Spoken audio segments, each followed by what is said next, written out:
एक दिन महात्मा बुद्ध के पास उनका एक शिष्य आया और बौखलाए स्वर में बोला, गुरुदेव, गांव में कुछ लोगों ने मेरा अपमान किया है। आप अभी मेरे साथ चले, उन्हें सबक सिखाना होगा। बुद्ध बोले, प्रियवर, सच्चे बोध का अपमान करने की शक्ति किसी में नहीं होती। तुम इस बात को भुला दो। जब प्रसंग भुला दोगे तो अपमान कहाँ बचा रहेगा।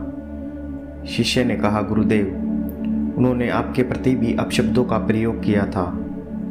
आप चलिए तो सही। आपको देखते ही वह शर्मिंदा हो जाएगा और क्षमा मांग लेगा। इससे मैं संतुष्ट हो जाऊंगा।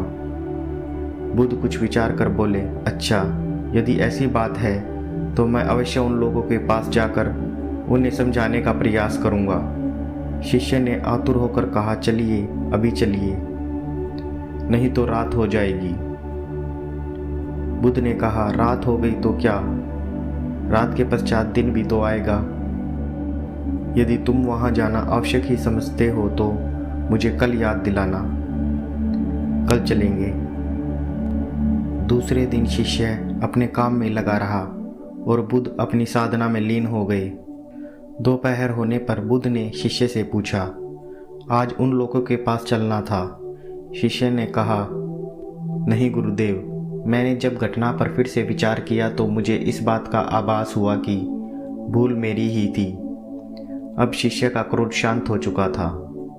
मुझे उन लोगों के पास जाने की जरूरत नहीं है।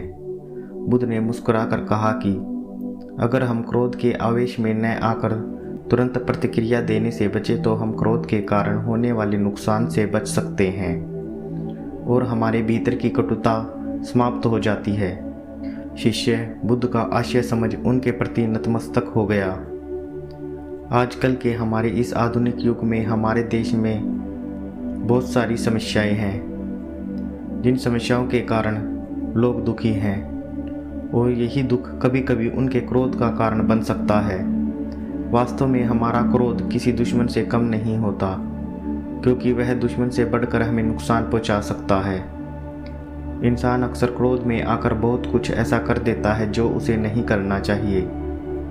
हमें हमेशा मीठी वाणी बोलनी चाहिए, लेकिन इंसान के द्वारा क्रोध में बोले गए कटु वचन जहर के समान होते हैं। लोग क्रोध में आकर अपशब्द कह देते हैं, जिसका पछतावा उसे बाद में होता है।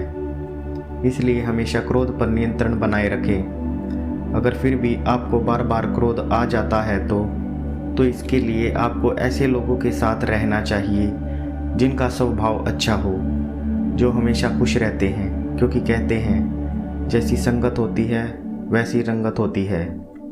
अगर आप अच्छे इंसानों के साथ रहोगे तो आपका क्रोध नियंत्रित रहेगा। धन्यवाद।